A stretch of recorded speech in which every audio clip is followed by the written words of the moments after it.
This is Ed Driscoll for PJmedia.com, and we're talking with Amity Shlaes. In 2007, she published The Forgotten Man, which was a beautifully written look at the 1930s, placing first Herbert Hoover and then FDR and their quote-unquote progressive economic policies into context by focusing on the businessmen and employees, the forgotten men of the 1930s, who were adversely impacted by those policies. This month, she's releasing Coolidge, which is a sequel, or perhaps prequel is a better word, focusing on the man who presided over what we now call the Roaring Twenties, Calvin Coolidge. And Amity, thank you for stopping by today. Thank you. How long after finishing The Forgotten Man did you start work on Coolidge, and how did you do your research?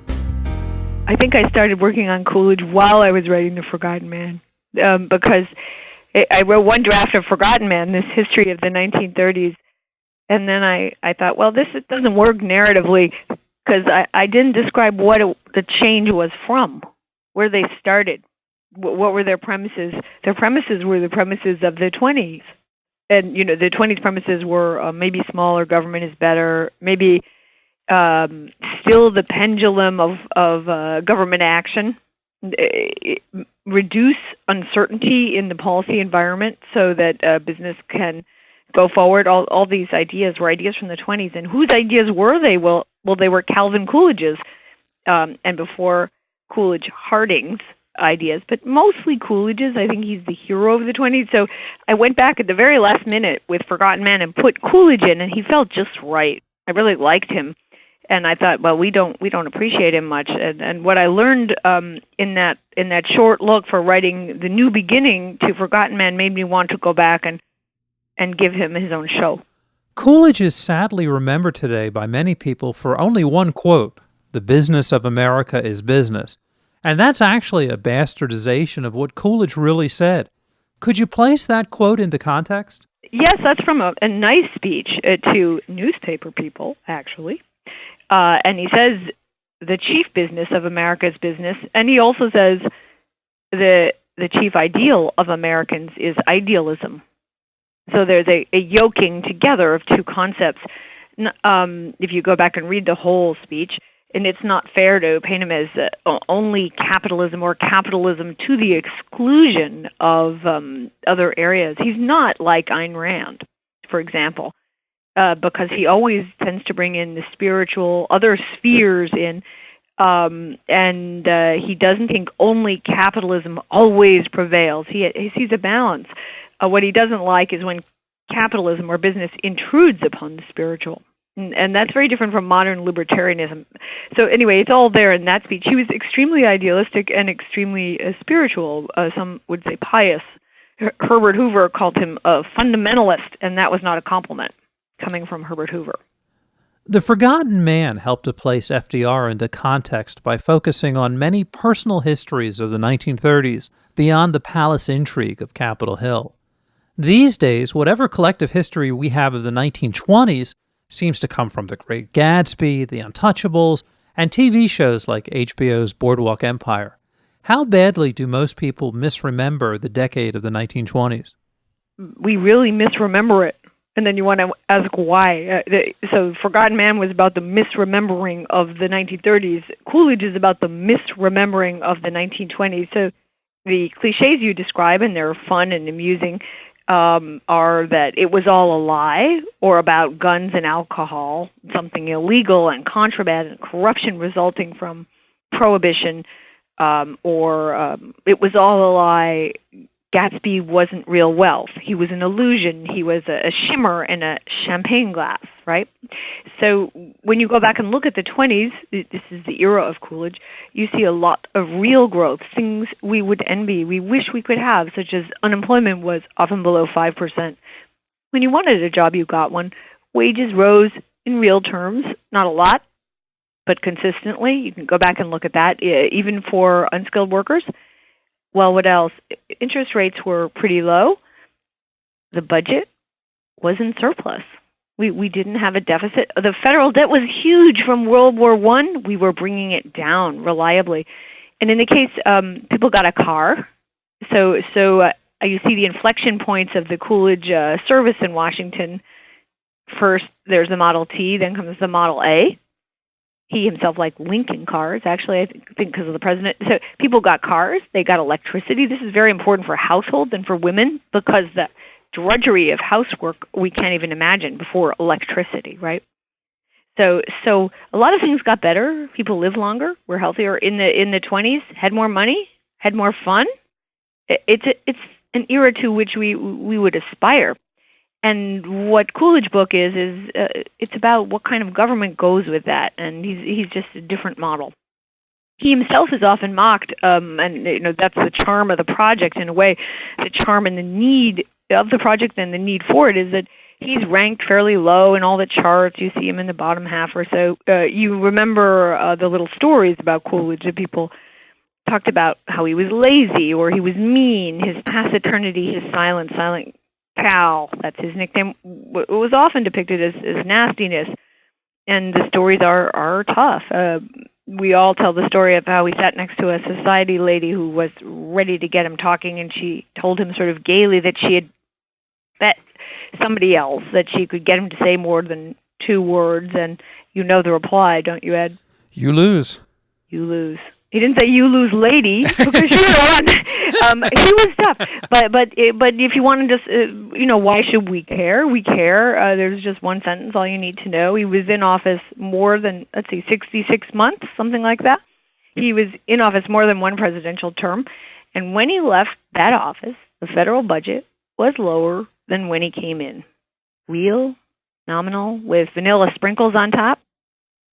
Wow, how did he do that? Because the economy grew quite well, 3 or 4% sometimes, right? The population was growing. Everything was going well. Usually when everything goes well in the U.S., the government grows, right? He actually shrank it. He didn't just cut the increase, which is, today when they talk about cutting the budget, they're talking about cutting the increase, right? So who is this guy? And that's what the Coolidge book tries to capture. Who is someone who cares about debt, and how can someone who cares about debt, who almost fits the parody of a Scrooge, give so much plenty, give the country... he was the Scrooge who begat plenty. Amity, while you were researching your book, what was the biggest surprise regarding either Coolidge or the 1920s or both that you discovered? How incredibly modern they were. Because one of the sort of the memes, the cliches about Coolidge is he's so retrograde, throwback, right? Something Victorian. Didn't drive. And he was incredibly modern. How specifically was he modern? He identified new technologies that could have transformative power. Whether you're talking to a Democrat or Republican today, they're always saying, new technology can have transformative power and get us out of our rut, right? And we think of, for example, John F. Kennedy as a president who got us out of our rut, October sky to the space program, by inspiring us, and that helped growth in all areas. Well, Coolidge's area was aviation, and he followed and promoted aviation without making the federal government bigger most of the time, but with great enthusiasm. And one of the wonderful things on the internet is Coolidge's introduction of Lindbergh, to the Coolidges like their own son. They had lost a son, too, recently. When he came back after flying to Paris, they brought him back on a big ship, and Coolidge introduced him. And you can find that. I'll put the link on my Facebook page for Coolidge fans if you want to hear it, of Coolidge welcoming Lindbergh. He loved him, but he also saw the enormous potential for this industry, this innovation to change America. Coolidge was all about networking. He grew up in a village that did not get into a network in his day, the railroad network, and he saw the incredible cost to his village of being passed by, Plymouth Notch, Vermont.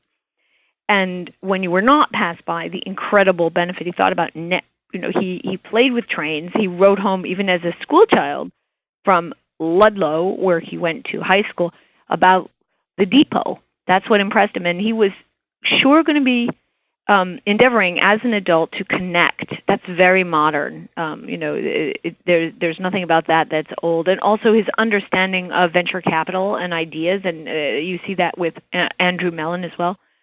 You see it in his understanding. The other modern thing about him that I like very much is his understanding that you can't subsidize everyone.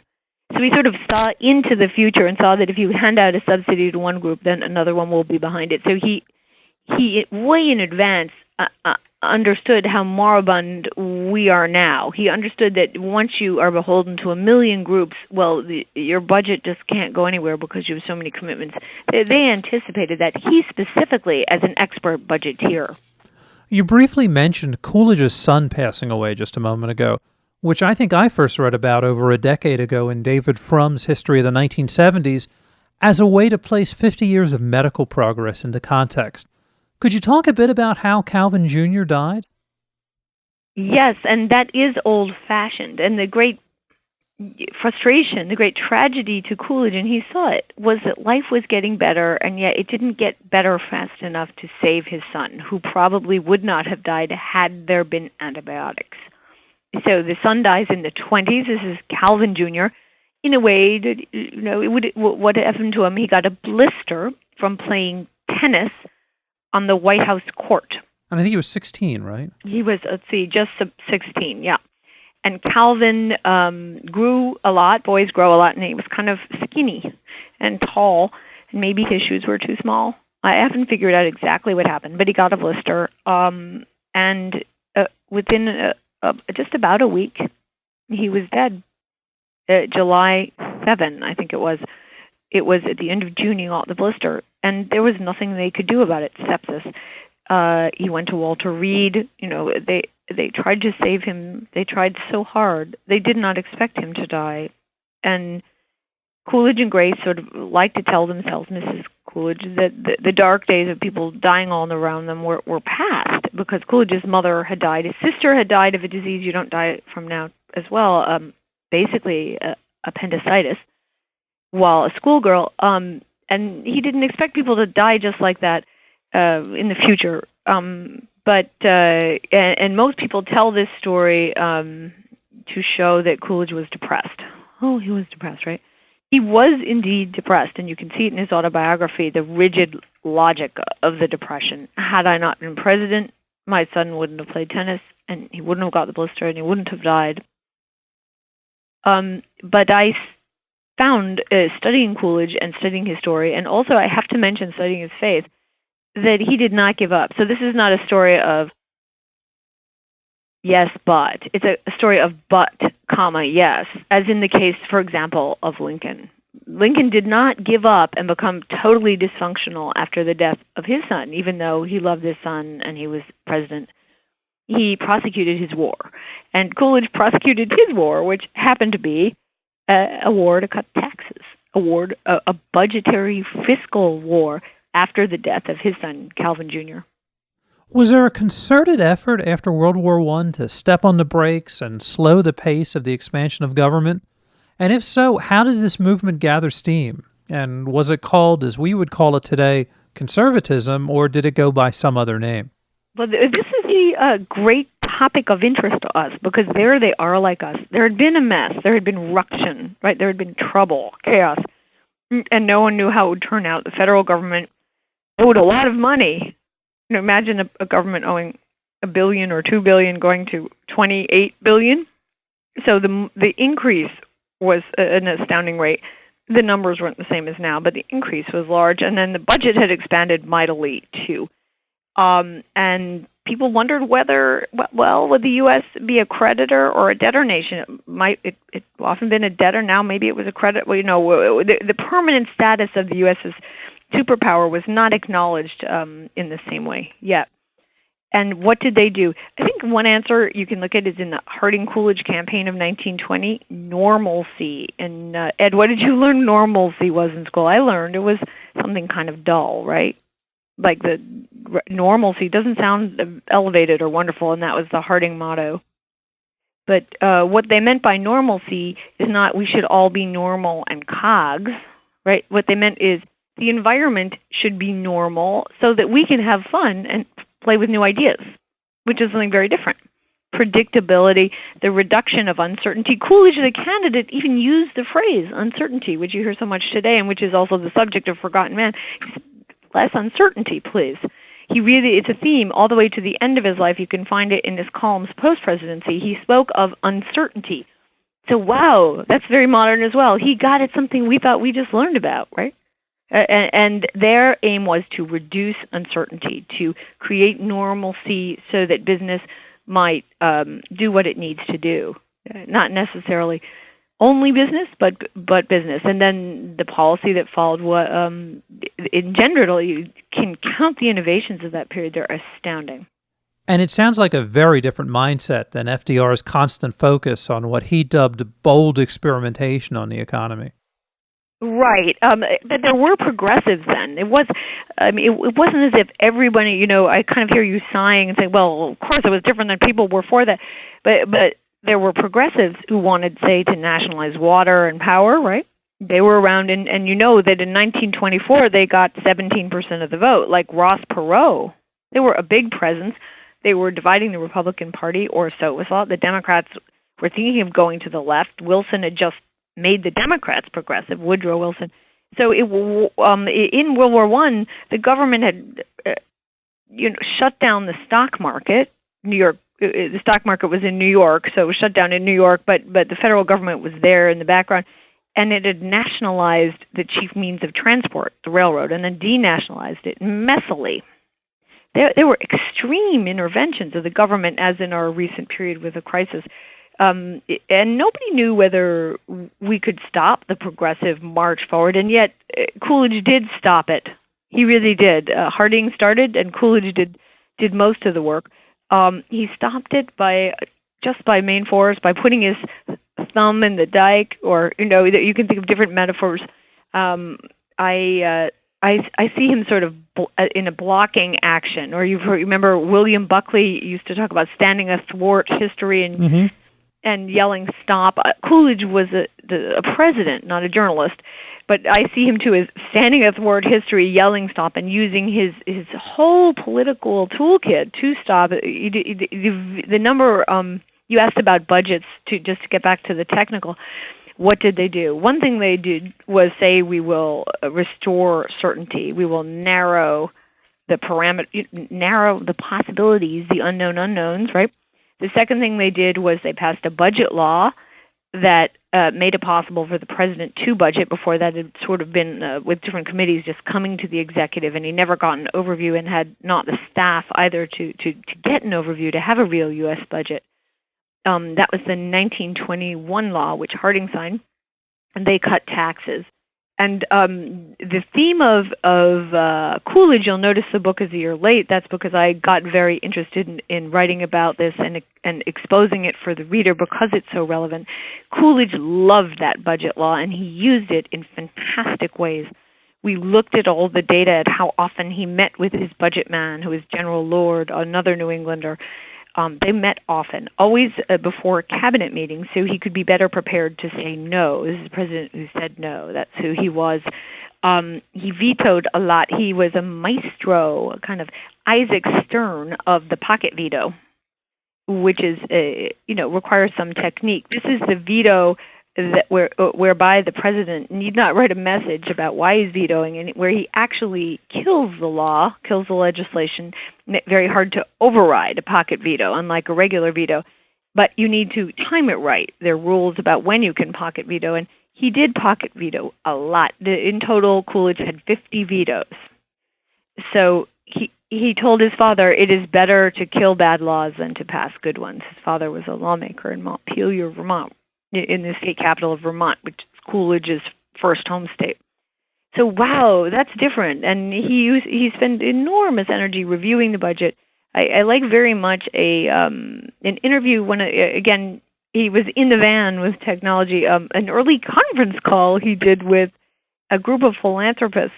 And he told them at the beginning of this conference call that he didn't really like to do speeches, remarks. He was tired, he sort of alluded to that. But when he heard that these philanthropists wanted to talk about budget, his heart warmed and he was ready to speak to them because as he said to them, I have an obsession with budget. I dream of sinking funds and rates and balance sheets.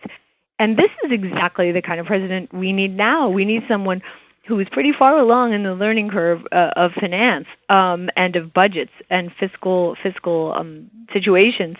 And he happened to be that because he'd been governor of a state, because he was budget-minded by temperament. Temperament plays into this, too. Amity, last couple of questions. I don't know if the Coolidge book goes into this, but do you talk about how Coolidge's reputation initially fell off after all of the very consequential events that occurred while presidents such as FDR, Truman, and Ike, all very foreign affairs-oriented presidents, were at the helm? Is that your euphemistic way of saying the Great Depression happened, so some people may think it was his fault? Well, that's actually a different question, and that's also a great question. So the first question is foreign affairs. You know, I think generally people like heroes for presidents, and American presidents can be foreign affairs heroes, war heroes, or international heroes more easily than they can be domestic heroes because of federalism. I mean, you see that with Katrina, right? The Europeans said, why can't President Bush run down there? He's commander-in-chief and take over the South. And we know why he couldn't run down there. He couldn't run down there because a president can't go in a governor's territory so fast. He has to kind of ask. And that little hiccup that always happens when there's a disaster, that's the Federalist pause. And you can get a snapshot of any executive and say, he's pausing in disaster. He's inhumane, right? But it's very American. It's hard to be a superhero domestically because our Federalist system doesn't like that. And that's intentional. We didn't want a superhero because we don't like dictators. In foreign affairs, we're more comfortable with that, commander-in-chief, power in, power out. Coolidge was not a commander-in-chief in temperament often. I mean, there's some examples. He was, anyway, he was more of another model. He was a refrainer. I call him the great refrainer. He governed through inaction and intentionally, and the result was astoundingly good, but it's not what we're accustomed to. And, of course, there wasn't a big war in that period. There were ugly little wars in Mexico, Nicaragua, and so on. So he wasn't a war president, and he didn't want to be because he didn't like war, because he saw the terrible waste of it. He had been governor of Massachusetts when the troops went over, and when they came home. In the book, I follow the story of a ship that was a beautiful German ship called the Crown Princess Cecilia that, ran around looking for cover when World War began, and we commandeered her, and then she became an American ship, and she brought troops home, and Coolidge welcomed the troops on that very former German ship, and then she was wasted, and there were many, many debates about what to do with these ships from World War I, and the incredible waste of it grossed him out, grossed everyone out. I mean, the incredible cost of World War I didn't go away even if the debt went down, and they swore never war again, and they especially focused on the waste in human life, in efficiency. And so he was eventually a fan of international law. He signed the Kellogg-Briand Pact. He got a big treaty through in a way that Wilson had not. Interesting compared to Wilson and Versailles and League of Nations. And we tend, that's another area where there may be some revision to mock this treaty. This is the treaty that outlawed war. But Coolidge said, well, if we can't always set an example militarily, maybe we can at least set one through the law. And maybe there's some benefit to that. He was a country lawyer. So I spend quite a bit of time on that. But he's not a usual hero because he's not a foreign hero, a war hero, and because his heroism was in inaction rather than action. Often. Well, does the book go into how Coolidge's reputation has risen in the last 15 to 20 years?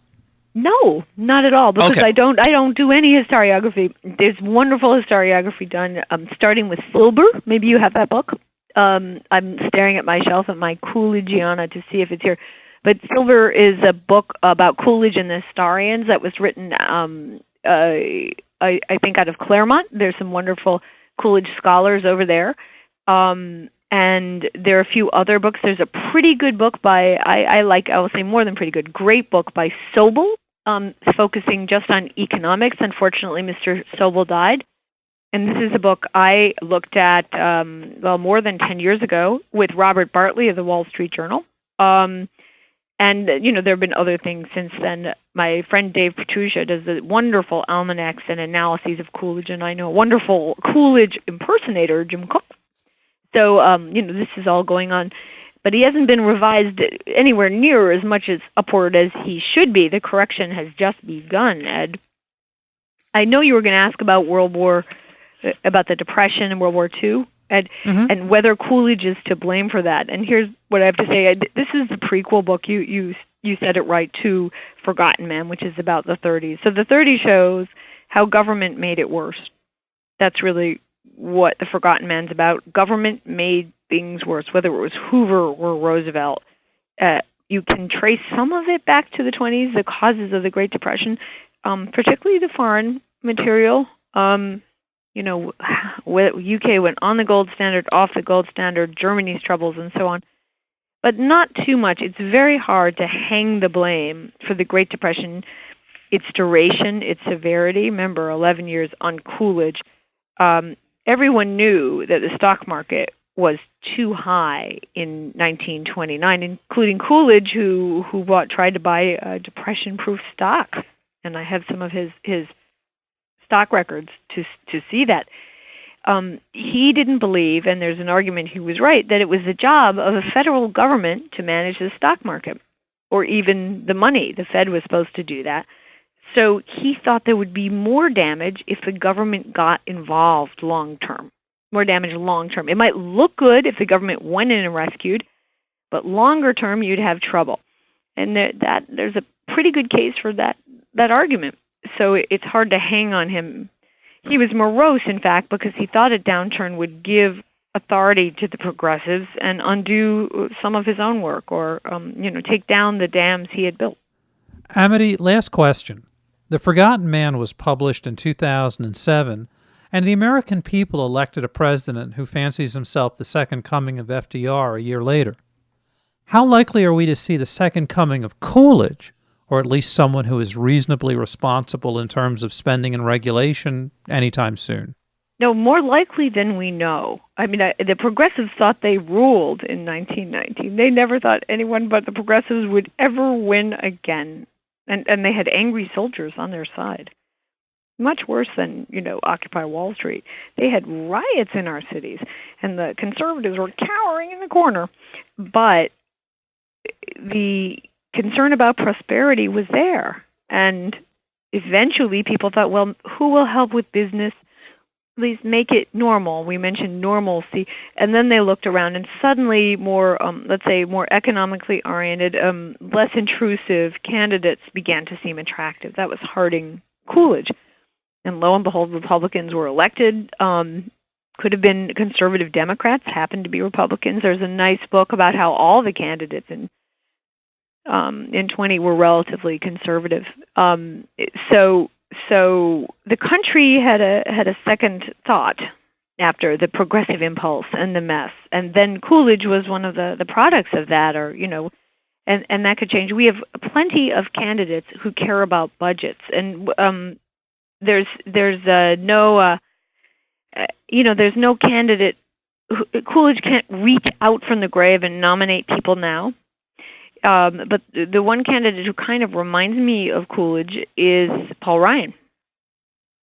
And it's a shame that when we look at the GOP the past year, we say Paul Ryan didn't help. We should soften Paul Ryan. I think Paul Ryan was very strong. And if Paul Ryan had more pride of place, people would have listened a little harder to the Republicans. That's my view. People do know, and especially young people who will be paying, that debt will be a problem. Debt is the number one problem for the United States. Doesn't seem like that now, but they know it's coming. And they will look for a candidate who cares about debt. And they will understand that government austerity doesn't always mean terrible. It doesn't always mean there's nothing more punitive about it than lying, which is the current posture. Let's pretend we don't have a problem and pretend we like you. Sometimes government austerity benefits people. I want to mention one thing. I said Silver's name wrong. It's Silver. And Coolidge and the Historians is his book. We must be respectful of the people who went before us, especially those who wrote about this wonderful man, Calvin Coolidge. This is Ed Driscoll for PJmedia.com, and we've been talking with Amity Shlaes, the author of Coolidge. It's published by HarperCollins and due out on February 12th at Amazon.com and your local bookstore. And Amity, good luck with the new book, and thank you once again for stopping by. Oh, thank you.